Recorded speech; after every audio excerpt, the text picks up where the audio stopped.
Welcome to your on Bihar board exam channel. दोस्तों, आज के इस वीडियो में हम लोग बिहार बोर्ड क्लास 12 हिंदी के कुछ इंपॉर्टेंट क्वेश्चन की बात करेंगे यहाँ पे। तो यहाँ पे हम लोग आज जो टॉपिक है वो है कवि और उसके काल। कवि और उसके काल यानी कि आपके बोर्ड के एग्ज़ाम में कुछ इस तरह से क्वेश्चन दे दिया जाता है, किसी कवि का नाम दे दिया जाएगा और पूछा जाएगा जो ये किस काल से संबंधित है। तो इस तरह से आपका कुछ क्वेश्चन दिया जाता है। आज हम लोग उसी को बिल्कुल ट्रिक के द्वारा याद करेंगे।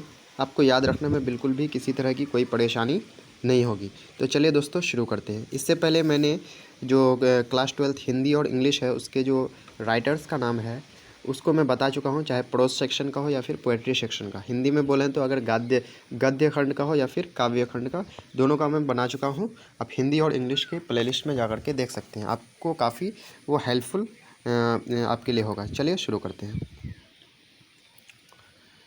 तो पहला नंबर में है जैसे कि मलिक मोहम्मद जायसी। तो ये पूछा जा सकता है जो मलिक मोहम्मद जायसी किस काल से संबंधित हैं। तो मलिक मोहम्मद जायसी किस काल से हैं, तो भक्ति काल से हैं। उसी तरह से सूरदास भी किस काल से हैं, भक्ति काल से। तुलसीदास भी भक्ति काल से हैं। नाभादास भी भक्ति काल से हैं। तो इसको किस तरह से हम लोग याद करने वाले हैं, तो यहाँ पे देखिए यहाँ पे ट्रिक दे दी है। यहाँ पे ट्रिक है, इन पूरे के लिए ट्रिक है मलिक दास की भक्ति। मलिक दास की भक्ति यानी कि मलिक से कौन हो जाएगा, मलिक मोहम्मद जायसी, और दास से देखिए यहाँ पे सभी में दास लगा हुआ है ना, सूरदास, तुलसीदास, नाभादास। तो मलिक से मलिक मोहम्मद जायसी किस काल से रिलेटेड होंगे, भक्ति काल से। उसके अलावा दास, तो सूरदास, तुलसीदास, नाभादास, ये सब किस काल से रिलेटेड हैं, भक्ति काल से। तो यहाँ पे ध्यान रखना है मलिक दास की भक्ति। मलिक से हो जाएगा मलिक मोहम्मद जायसी, और दास से हो जाएगा सूरदास, तुलसीदास और नाभादास, और भक्ति से भक्ति काल। यहाँ पे की साइलेंट हो जाएगा।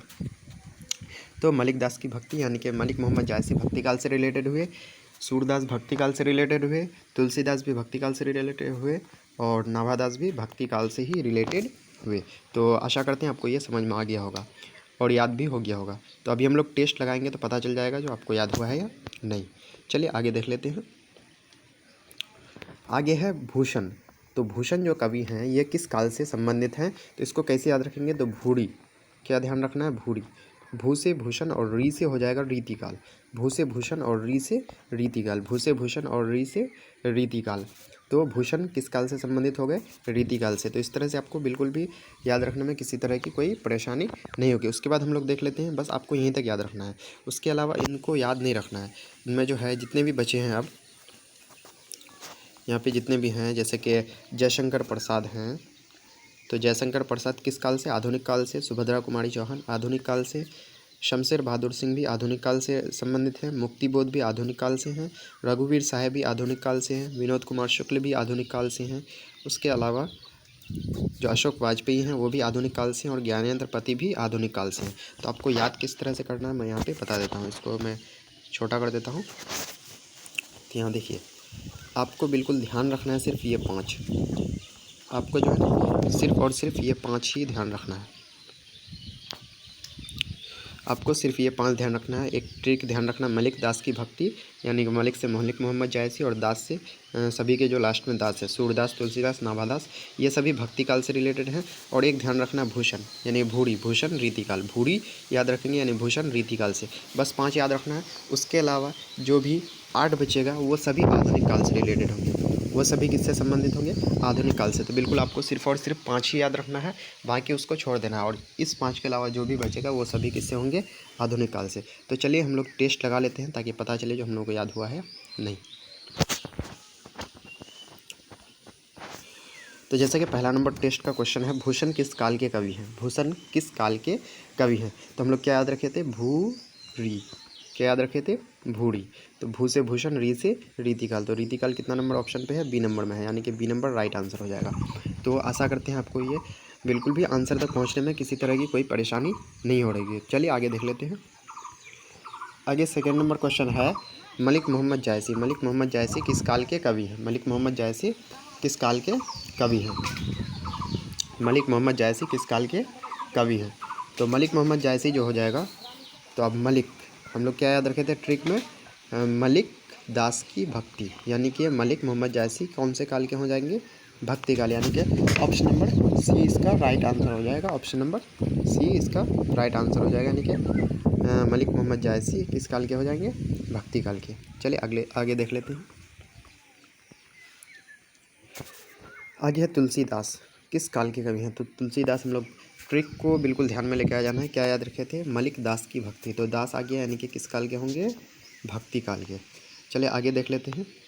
आगे सुभद्रा कुमारी चौहान, सुभद्रा कुमारी चौहान जो है किस काल के कवि हैं? तो हम लोग जो ट्रिक याद रखे थे मलिक दास की भक्ति, तो उसमें कहीं पे भी सुभद्रा कुमारी चौहान के बारे में नहीं आ रहा है और भूरी में भी नहीं आ रहा है।